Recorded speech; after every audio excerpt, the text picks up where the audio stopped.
Welcome to our exciting episode about the brands carrying the country's soul. This is the latest Made in Spain podcast episode, and I am Laura Senior Garcia. I'm Nalini Sharma, and we are your co-host for the podcast Made in Spain. And we thought, I don't think we've ever done this, sort of literal translation, Made in Spain. And we are focusing solely today on products made in Spain. So it's kind of a, little tongue in cheek, but also hopefully a nice discovery for our listeners. Absolutely. We are very excited to show you some brands that you may not have heard of before. And it is a range. It's from clothing to spices. So we're quite excited about this one. Before we get going, just a quick reminder that if you're not following along on socials at the Made in Spain podcast or the Made in Spain podcast, look for us on Instagram and TikTok and YouTube as well. And also please subscribe or follow in your favorite podcast platform. We would love to have you be a part of our community. Absolutely. All right. So what are we going to start with today? Before we dive into our actual topic, we started doing a bit of that show and tell. What are you using? What are you eating? What are you watching? So what do you have for us today, Nalini? I know you have something to show, but I will tell you what I'm watching right now is the second season of Running Point on Netflix, which it stars Kate Hudson. And the last episode that I just saw, it's, whatever. Spoilers, everything's a spoiler these days, but her best friend, who's her assistant, gets transferred to, a fictional Toronto basketball team to work for the team in the back office. And the way they portray Toronto is super hilarious. It is so funny. Is it realistic? Not really. I mean, I think it's the funniest part to me is that the lighting. So their team is located in sunny California, and everything is beautiful and bright and blonde and, palm trees. And then they show Toronto and everyone is lit with this kind of blue gray, filter. Everything looks dark. And then the manager or the CEO or whatever tells her, the character, look, on a clear day, you can see, downtown Buffalo. And it's just it's so funny. It's just really funny that Canada is still portrayed that way to Americans. So yeah, that's what I'm watching. I got a big kick out of that. That's hilarious because Toronto's not like that, right? Based on what you shared with me, it's definitely not like that. He does say that he has to leave because there's a lockdown at his child's school. And the she's like, oh my God, is everything okay? Keeping in mind, she's American. Right. And he's like, yeah, it's just a small bear. Oh, come on. And I thought, oh, come on. Seriously? Bears do not roam the streets of Toronto. That doesn't happen. Raccoons, yes. Fake news. But anyway, that's what I'm watching. Awesome. Well, I want to share my latest, and this is not sponsored. I really want to say this. I'm obsessed with this thing. Okay. I've actually tried to talk Nalini into buying one. So this is from Medicube. And again, we do have a bit of, I know both of us really like the whole beauty space. So I'm going to turn it on just so you can hear the noise. Okay. So then you can, booster mode. So what it is like you put your cream on than you normally put on. And then you use this, on your face with different motions, and it's got microcurrents. Okay. And it's become part of my daily ritual, and I absolutely love it. I'm kind of obsessed with Medicube products, and I was telling someone that I met the other day from Korea that I think there's a real thing in Spain where so many people are into Korean dermatology products. There's even like shops specialized for it, etc. So if you're into skincare, this little HR Pro booster is amazing. Okay, there you go. Yeah, that's what I'm watching. That's what you're using right now. I like this segment. It's good. It kind of shows, another side to what's going on in our life. All right, so we're talking about brands made in Spain. And do you have a favorite brand or anything that you would say that you really love and that you would recommend? Okay, so I have to say that, and this may be an unpopular opinion, but, I think the mother of all Spanish brands that is known around the world, and I know we've had debate about it, is Zara. Right. I'm wearing Zara right now. I do try to shop other places other than Zara, but I always end up defaulting to them because it is great for like, the background, you could say, of your closet. They just have so much stuff. All the collections are new. Mind you, they do not produce in Spain. They do not manufacture in Spain, because if not, they would not be able to have the pricing that they have. So I know they do a lot of the production in Mexico, India, Morocco, etc., and some in China, I'm sure. But I think, to me, it is kind of hard to ignore the elephant in the room, which, how huge Zara actually is. Is he not the wealthiest? I think he's one of the wealthiest people in the world. Yeah, exactly. On that list, at least in the retail space, in the clothing space, and in Spain. And if you actually look into the history of how they got started, it was like, I think 1975 in Galicia, and I think their first store was like a jeans store. Wow. So to build this mammoth of a brand. And all the brands under it as well. It's not just Zara, it's all the other brands. But I think that is obviously, it's a monopoly, it's a dominance, it's the go-to. But there is also a space for the smaller creators. And it's not to put a knock against Zara or any of their other brands, because I shop there. I think every human being on the planet shops at Zara. At some point, yeah. At some point, whether you have a child, you're a man or woman, it doesn't matter. You have gone into a Zara and you probably have purchased something. So one just little note about Zara: if you are traveling to Spain, you will notice some of the collections are different here, and the price point is way different than in the US and Canada. So I do have some friends that when they travel here, they go out of their way to shop at Zara because the price point's different. Yeah, I think it's more affordable here, even with the currency exchange. Yes. Yeah. All right. I want to talk about Casa Hernanz, and you are wearing their shoes today. Yes. They make espadrilles. Okay, while Laura, she gets her shoe, I'll tell you a little bit about them. They have, there you go. And how long? You've had it now for a week? And the funny thing is, I've had it for a week, and I am almost embarrassed to say how many days out of that week I've worn it. Even for a trip to Rotterdam. You wore them? In the very kind of much cooler weather. They are so comfortable that I couldn't bring myself to actually wear anything else. Right. I completely understand that, because for a heeled shoe, espadrilles are really super comfortable, a really nice style. Casa Hernanz, I had the pleasure this week of speaking with the woman. She runs it with her brother now. Her name is Marta. They've been running this company through their family for 5 generations. It's so impressive. It's incredibly impressive. And what I would say is that, like a brand such as Casa Hernanz and other smaller brands, it's not about the money, whether you're saving or you're spending a little more. You're supporting part of the history of this country. However, the price point, again, is still very affordable. I bought these shoes for 55 euros, which, by the way, some of the kind of marketed as designer espadrilles go up to like 300. Or even more. It's pretty unbelievable to me that their prices are so good for such a well-made shoe. And Martin and I talked about it. So they've been in the same store, the same location in the center of Madrid since 1845. That's unreal. And the company, they haven't sold it. They don't have outside investors. It is a family-run business. The store originally started as, for lack of a better way of sort of saying it, almost like a farm store. So they would supply certain things to the farmers that they needed to work in the fields.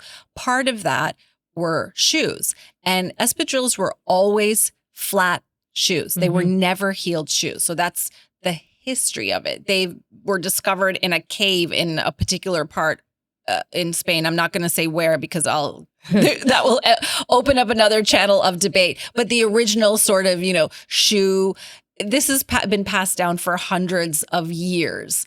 And it was a very simple shoe. So they started with 2 styles and 2 colors, and it was worn by the workers. It was a worker shoe. It was something that people could afford, made very simply. The outside of the shoe originally, the rope part, originally was made with hemp, but then became too expensive. Hemp is difficult to grow with the climate here, and also difficult to work with. So now the outside of espadrilles properly made ones at least.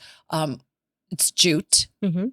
That is the material. And inside the heel is cork. So if you notice that if you buy a less expensive, something kind of cheap or imported, and you try them on, sometimes the heel is hard. Yes, right? very hard. Hard. These or it are feels, not. No, and it feels hollow or sometimes oddly very heavy. Mhm. And that's because it's cheap construction inside. So the cork is what gives it the comfort because the cork has a bit of springiness to it Yeah. and gives you that cushion. That's super cool. By the way, I have to say, I love hearing you say ute because in Spanish it's jute. Oh, so okay. it's actually, I think, the exact same word. It's just jute, the way you pronounce it. No, no, I think you're. I'm sure you're saying it right. I've never heard it say in English, but in Spanish it's jute. So I'm pretty sure it would be like spelled the same. Well, so now imagine you have this company. It's existed since 1845. Since 1845, they've not moved their store. They used to have a bit of a factory there, but obviously they need space now. Yeah. I think a lot of their shoes are now made in factories in the south of Spain. Some of their shoes are still hand stitched, certain models. And you'll see, if you look at an espadrille, depending on the model, when you see that kind of stitching between the actual shoe and the heel, there's still people where they're sitting is like kind of like a cottage industry. You know, they're in their homes stitching this on by hand. And when you buy that, you are buying their labor, you know, and that work that they put into it. It's not, it's just a shoe, you know, it goes with your outfit. It looks nice, but there's also a whole history behind it. The first high-heeled shoe came because of Yves Saint Laurent. Oh. And he met up with another very famous. I don't want to take away from Casa Hernanz in this segment right now, but they met up at a trade show and he asked the other espadrille maker, do you think you can make me one with a wedge? I want to feature it on my runway. And that was in the early 70s. Wow. And Yves Saint Laurent, by the way, his grandmother on his mother's side was Spanish. That is fascinating. So you might think, where would he get that, you know, from that he's this, you know, a French fashion house. And that was the first heeled espadrille. And from there, on the runways of Paris, it became popular and the heel wasn't as high, but it was still a decent wedge. And it took off from there. That's amazing. And it became, you know, the it girl, the summer look, these, you know, very, in a way, exotic looking shoes at the time. But they're very, very comfortable. Yes. I think I have like 5 different espadrilles right now. Yeah. But now, like I said, I'm really in love with these Casa Hernanz shoes. I do want to say about Casa Hernanz and a shout out to Marta that, I mean, she was even the one responding to the DMs on Instagram. Yeah, and they're in the store. So, Yeah. and she's very happy. She said, we're welcome. Obviously, anybody is welcome there. But if you look at the price point of their shoes compared to what you would spend for a designer, quote unquote, designer label. But when you say designer, you also have to think, what does that actually mean? Because they're actually the copier. You're paying for the marketing team. Yeah, you're paying for them. So they've copied a shoe that was originally designed here. So, you know, like they're the designer. I think it's important to tell our listener that we are not being sponsored by Casa Hernanz.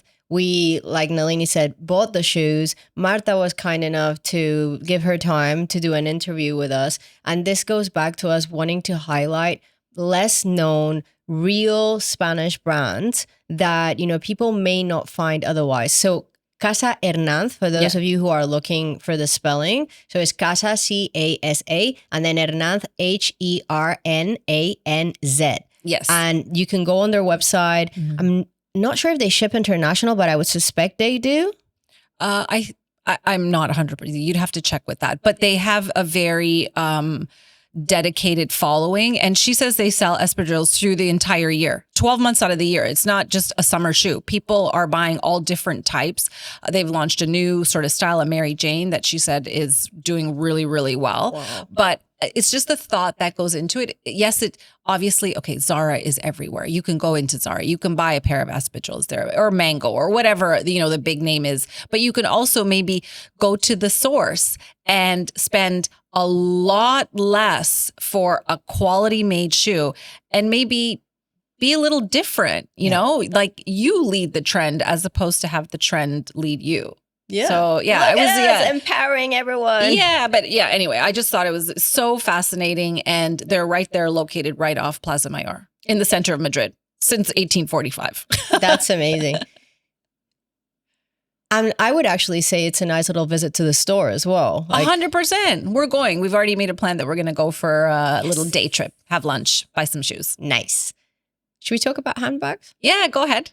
So one of the things that I know we've touched on before, but it still is like a big unknown to a lot of people, is that there's this little town near Cádiz, or in the Cádiz province, called Ubrique. Yes. And in Ubrique, they are actually hush making some of the biggest brands out there with some of the best quality. And there's also some brands that are kind of Spanish brands that are also producing there. But I think it is something that is definitely on our list to visit Ubrique. But the handbag and high quality leather industry here in Spain is absolutely amazing. Do you have any favorites that you want to mention? I do have some favorites. I will say we have not been to Ubrique yet. It is a trip that we do want to organize and sort of discover the town. But I do know that they tend to be quite secretive. Yes, they are very secretive. Which I completely understand. I'm sure the factories, and I told you they have a little bit of like a university course there where you sign up, and it's several years where you learn the artisanship behind it, making these handbags by hand in most cases, or at least parts of the construction. I think I read that about 5,000 people, which is quite a large percentage of their population. It's not a big town. It's a small town. They work in that industry. So, and it's been passed down from generation to generation. Now, I've done my research. I've, watched YouTube videos of people deconstructing bags. It's hard for the really, really big names, the very luxury brands. Like Louis Vuitton, like Hermes. Say that maybe not the whole bag, but maybe parts of the construction are done in Ubrique. They don't confirm it. They never say. So that's because they want to say it's from Paris or it's a French brand or whatever. That's understandable. But Loewe is one of my favorites. So I think they have a really unique, and it's a very storied Spanish brand. I think that was like our second episode. Yeah, it was our second episode. And I do like, so Polène. Polène has actually become really big. Right. But the brand is Polène Paris, but it's made in Ubrique. So, and that's not a secret. I made sure I went on their website to see if they actually attribute where their bags are crafted. And it is in Spain, as well as Strathberry, which is a Scottish brand, quite popular with some of the, the it girls in the UK. Yeah, in the UK, in Canada, in America. Designed, created, kind of conceptualized in Scotland, but also made in Spain.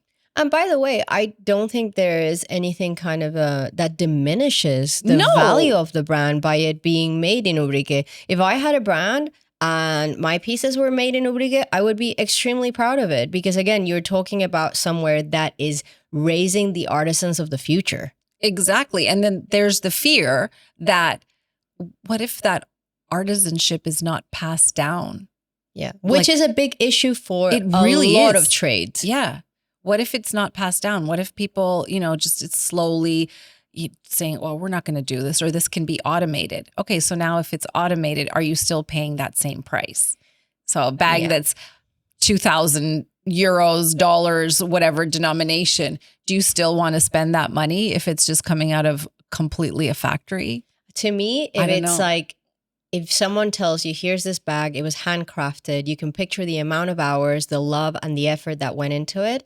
That can't be taken away by automation or AI. No. So I think to me, it's kind of like they say now, one of the safest jobs you can go into is like being a plumber. You know, you're not going to be replaced by a robot immediately. Right. I think it's a very honorable line of work to be in. Right. I do want to have an honorable mention. I have two. One is from Valencia, Mint and Rose. Yes, Mint and Rose. I went in their store a couple weeks back, and it's sort of this, the concept of quiet luxury. Mm-hmm. So I quite like their style. And again, they have, they have espadrilles, they have nice heeled shoes, they have bags, they have leather, and all handcrafted in Spain. And their branding is really cool. Mm-hmm. I love their Instagram. I think Mint and Rose is very cool. And I even like the name. It's got like a bit of a cool sort of It's definitely, and it's in a really fun part of the city. So if you do go to Valencia, you can check them out. And one more is Pokihomba hats. Oh yeah, Pokihomba. Yes. Yeah. Pokihomba hats, which she is a artisan, again, a hat maker based in the Barcelona area. And she custom makes these really cool boho kind of cowboy hats. It's not the straw hat, it's a felt hat, but she customizes it and they come in different colors, but she makes it herself. From scratch. Yes. And so again, if you look them up, it Pokihomba, she shows the whole process. Yeah. And I think it's really nice how she shares that process on socials as well. Yeah. We haven't had a chance to chat with her, but I've been eyeing some of her things for a really long time now. And I keep saying, I want to go to Barcelona to visit her studio to just see what she does, because I think they're really unique. And these brands that we've talked about, they are not over the they're not super expensive. Yeah, like let's say €300 and below, definitely with the espadrilles. So they're artisans, they're small producers. They're designers. And if you choose to go down that road, it's something that I think even though you're spending maybe a little bit less on it, you should be proud to wear it. Yeah. And also, because it's original. And a lot of these things as well, you can fix them later. It's something that can stay with you and within your family for a long time. I do want to do a kind of, like you said, honorable mention. One handbag designer and manufacturer or maker that I've been looking at a lot, and we haven't had the chance to speak with them as well, is La Bien Hecha, which translates to the well-made. And it is mostly run by women, and they show their whole process with very high quality leathers, and they're very modern looking bags, but it's made very much the old school way. Okay. That's La Bien Hecha. Yeah, really interesting. And I always find it interesting that even though most of these brands are on social media, they tend to be a little bit more quiet. Yes. And they also don't, because they make everything by hand, they don't sell them in big quantities to, let's say, an El Corte Inglés or, any other big store. It's their little studio and they're making this and they have a following. So, it's direct to consumer. 100%. So you're not going through major distribution channels. It's direct to consumer. So yeah, for all of them, I think. Yeah. So I think it's a good mix between, the kind of the fast fashion, but also there are brands that you can support for this really almost the same amount of money, and it's being curated and made by hand. Absolutely. So I definitely think recommended. If you're coming here, or even if you're not coming here, look these brands up. I think you'll find it fascinating. And I think for some of you that like things that are a little bit different, that not everybody else is wearing, definitely worth checking them out. Okay. Do you want to talk about the fan? Okay. All right. So, yay. And then I think we'll go to some of the food products. But yes, I have this fan here, and I think, I'm just going to kind of. Yeah. So this is such a kind of cornerstone of Spanish culture. It gets hot here in the summer, particularly. That fan's beautiful, by the way. Yeah, it's a big one. And this is not an expensive fan. But the point with the fan is that it's a little bit of a fashion statement, but it has been around for so long. And you will see women of all ages, and even sometimes men, when it gets really hot, using these fans. And I think that it's beautiful. And I know you told me about a store in Madrid was it Casa Diego? Yes. Casa Diego that, sells like hand painted fans, also a big range of prices. So, again, I think something that I would always say to people, oh, what do I bring back home? For people that, I've had a trip to Spain and I don't just want to buy like a fridge magnet, which again is fine if you want to get a fridge magnet. But I think a fan is something that people will really appreciate. Also, it has a certain style to it. Like, I think it's really cool. Like the fans that are hand painted, yes, they're obviously going to cost a little bit more. But it's something that you can keep for a long, like you can pass it down even. They're just really pretty. And I don't know, I think it would be a really cool kind of fashion trend to accessorize, just like the way people accessorize their outfits with sunglasses or, a bag. Having a fan that kind of matches your outfit is a really nice statement as well and unique. We're going into the Holy Communion and wedding kind of and baptisms and all that time of the year here, which is usually May and June. You will rarely see a nicely dressed Spanish woman without her fan at these events. Like it is nice. Definitely a thing. So Spanish fans dates to the early 17th century, and it was adopted from the East. So we're not claiming that fans were invented here.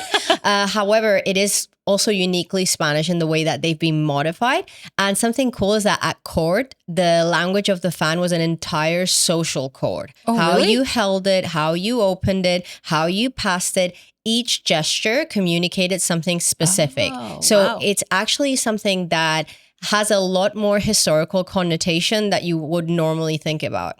Oh, interesting. Almost like being at an auction in a way. This way. Signal, like signal. Yeah, that's actually that's interesting. And it also makes a lot of sense. So next, do we want to talk about La Chinata? Yes. Okay. How did this come about? We've got some products here that they sent us, which is super exciting. I have not, I know about paprika, but I've not seen this brand before. If next time you go to the supermarket, if you look in the spice section, I think you're going to find it at most spice sections in the supermarkets here. So you want to hold up the little can. Yeah. So we have this La Chinata smoked paprika. Yeah. And it is a company from Malpartida de Plasencia. That's a bit of a mouthful. And it's a small village in Extremadura, in the green hills of the Sierra de Gata, the Jerte Valley. And it's one of the most beautiful and least visited corners of Spain. Their flagship product is Pimentón de la Vera. Okay. This is very specific because it has a protected designation of origin. Yes. So in order to be able to be called Pimentón de la Vera, it has to be smoked in the Vera Valley in Extremadura. Yes. So we're talking the same as like designation for wines and so on. So very, very special. So the way that this came about, and I want to thank La Chinata for sending us these products, is I was actually looking through socials. Their brand popped up and I thought that is really cool branding. And then I was like, I think I've seen this before in the supermarkets. And it turns out historically, it is just amazing. What, again, family run business, what they have accomplished. So inside this box, there's a bit of a different kind of spices and a hotter version of the Pimentón de la Vera, even like a hot sauce. Right. And do you mind if I show the little barbecue? Of course. That's really cool. So they sent us this, I think it's a very new product that they have, is this little barbecue that Nalini and I agreed that you can probably kind of make one steak on it. Yeah. But let's see if we can unfold it here. It's very cute. It looks like a little, almost like a purse. Yes. Like you carry, so it's or a lunch you kit. have like a little, and there's a whole few more things that go into it. But this little barbecue kit I thought was super cool. And they also sent us don't move. They also sent us a paella kit that includes the Pimentón de la Vera, which is very much an ingredient, or the sazonador de paella. Mm-hmm. It's within the seasoning for paella. And it includes some olive oil and the rice to make the paella. So they have this little paella kit. Are you going to make that? Let's do that for one of our socials. It is a small pan. It's very small. It's very cute. It's a one-person paella kit. Let's put it that way. Yeah. But I think this is so cool that first of all, the response, they're very, very nice and approachable. I would definitely recommend checking out La Chinata. So I think worth noting that, well, let me ask you something, because you probably cooked a lot more with smoked paprika than I have. Do you want to say anything about that? Well, I know I did a little bit of research into paprika or pimentón. It is not native to Spain. Christopher Columbus brought it back from the South America. That basically. makes sense. Yeah, or the Americas. So it is not indigenous here. And some of the varieties that he did return with were quite hot. But the soil here throughout, not just in Spain, but throughout Europe, because when you think about paprika, other cuisines in Europe, they use it very frequently, and it's part of their, daily cuisine. The soil caused the peppers to sort of lose the fieriness. So a lot of the paprika here is flavorful, but it doesn't have that, the heat to it. For example, in Hungary, they use, paprika is huge, right? It's huge. So you think, how did it travel? Because of the explorers, they brought these plants back and it traveled and it's spread. Also, it's quite easy to grow the peppers here. The climate is very suitable, particularly in that region. Murcia also has it's very dry. So. Yeah, but Murcia also has a very vibrant paprika production as well, because again of the climate. But their paprika is different. It is not smoked. So this is particularly smoked. Yes. So I want to just mention who's behind it, because sometimes we see the brand, but getting the history was very interesting. So behind it is the Oliva family, 4 generations based in the town that I mentioned. And the name La Chinata actually comes from what the people of that village are called, which is Los Chinatos. So the brand is literally named after the neighbors. Oh, that's really cool. It's kind of a funny name. It does not really sound Spanish when you read it out, but that's interesting. Yes. Yeah. And then the 2 starting dates that I think are worth mentioning, their olive grove goes back to 1932. And the family first bought the first land in Sierra de Gata around that time. And the company as it exists now was founded in 1975. Okay, wow. That's really interesting. Yeah. Yeah. Very cool. Yeah. So should we move on to our slice of life? Yeah. Slice of life. Slice of life. Yay. All right. We're going to start with some fun facts first. We're going to start with some fun facts. Okay. All right. Fun fact. Spain is the world's largest producer of olive oil, and it produces more olive oil than Italy and Greece combined. Very interesting. I do believe that some of the olive oil from Spain is exported and it is repackaged in other countries and sold as under their brand. That is a fact. Yeah. Now, we're not going to name the brands that do that, but it is a fact. Yeah. I mean, it's very fun. Olive trees here, they grow everywhere. Yes. They're everywhere. I think I have 6 in the garden here. I have about 6, which I never know what to do with the olives. We can talk about that, because there are things you can do with the olives that you can actually treat them at home without having to go through a big process. Yeah. But they're strong. Eh? Oh, my dogs eat them. Yeah, well, I'm sure that helps them with their restroom habit. They eat them. So fiber. Another fun fact, lladró, which I think there's a little bit less for the new generations, but lladró porcelain, this used to be such a big thing for older generations to collect the lladró porcelain. I remember going to my grandma's house in Australia and she was like, she had this like piece of lladró. Oh, okay. It's an iconic glazed figurine. And they were founded by 3 brothers in the village of Almacera, just outside of Valencia, in 1953. And they started in a small Moorish kiln in the back garden. The brand exports to over 100 countries now. Wow. So lladró, that's Lladro. It's really cool. But some of their pieces, I will warn you, are extremely expensive. Like they're collector's items. Right. That's interesting. It's also maybe sometimes the art of collecting those types of things doesn't pass down.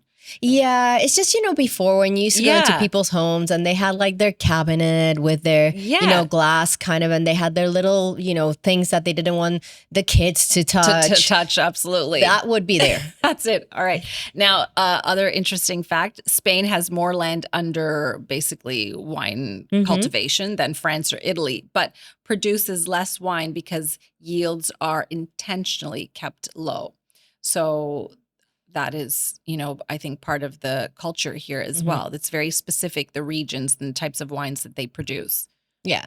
So, and I think that, again, no disrespect to French wines. No, absolutely. There's some really amazing ones, but I do think we have some great, great wine and in affordable. this country. Very, very affordable. I will say, okay, we'll get to the reason we're holding a cane in a second, but I want to do a mention to this particular winery, Masset. It's really funny because we ran into them. We got to know them at a food show we went to in Alicante.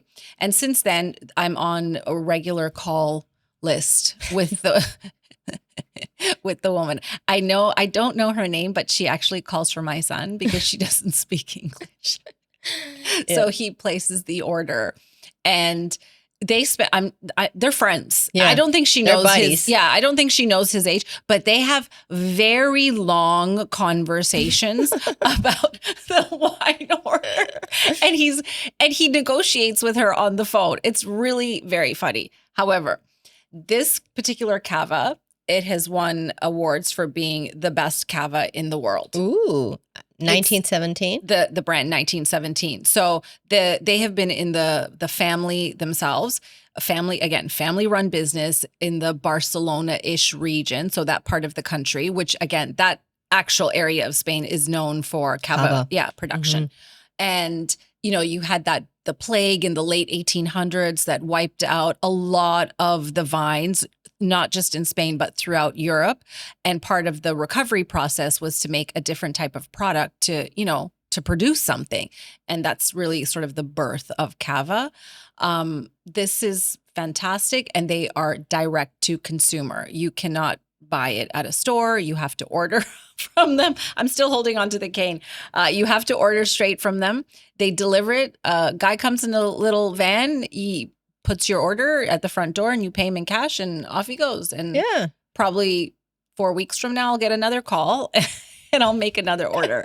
But it's a fantastic product. So if you're looking for something different that you don't just pick up from the supermarket, it's not, mass produced. They actually tell you how many units they have in their catalog. So once it's gone, that particular vintage, it's finished. So let's cheers. Oh, cheers. Yeah.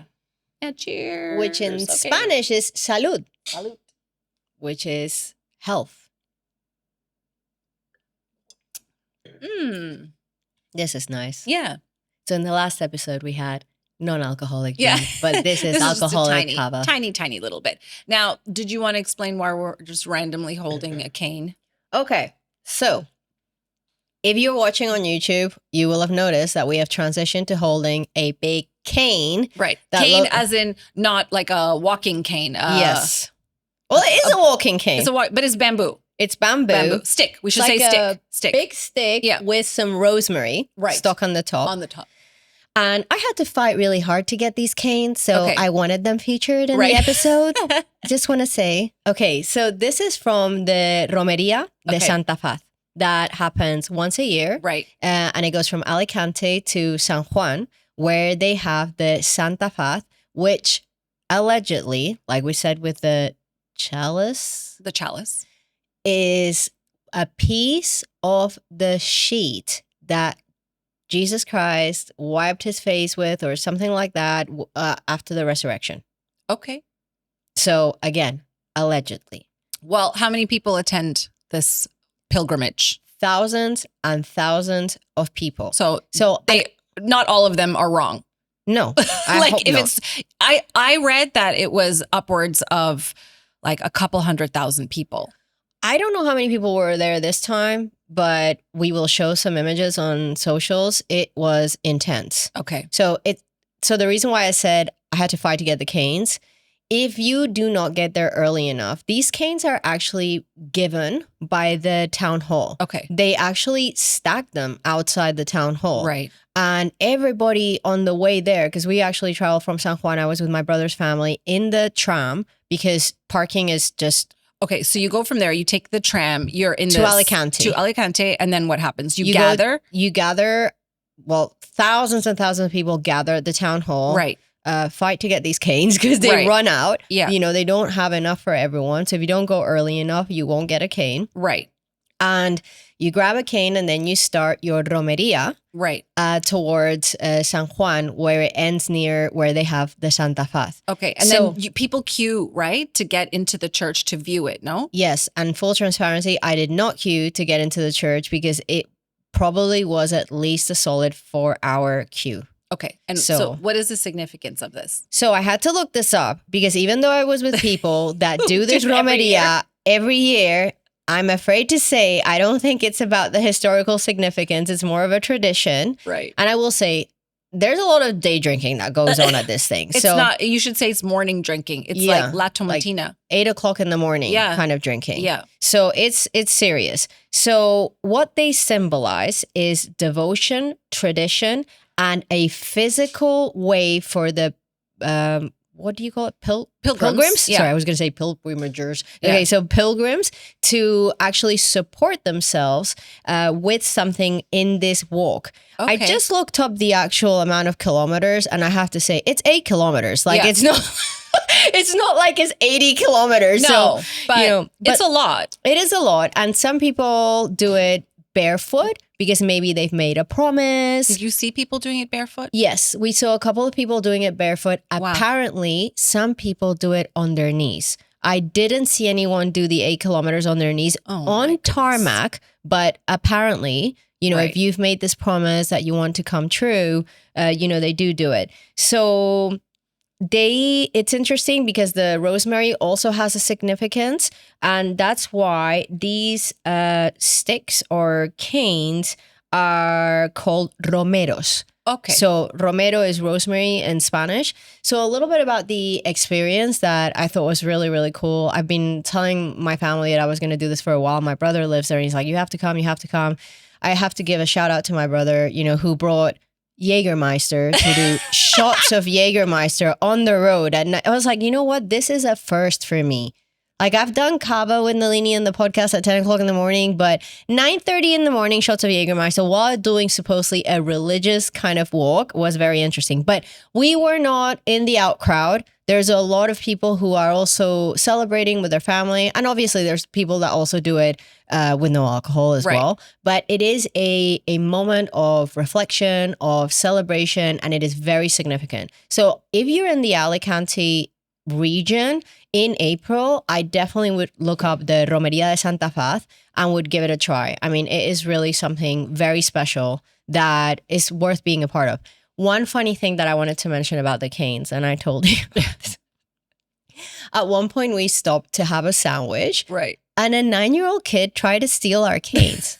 And I was like, excuse me, those are not yours. And then he tried with someone else that was in our group. So it wasn't just once. And I'm like, okay, I don't think this is like good values from a kind of, you know, religious standpoint that you're trying to steal our canes. But yeah, definitely a recommended experience. And, you know, this year we were lucky. The weather was good.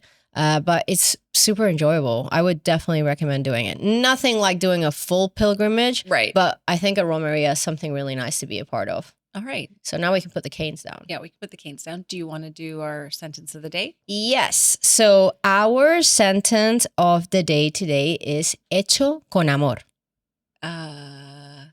Made with love. Made with love, which Yeah. is the explanation of how something made, for example, in a village in Extremadura, is the same way it was 5 centuries ago, still tastes better than anything that's made at scale.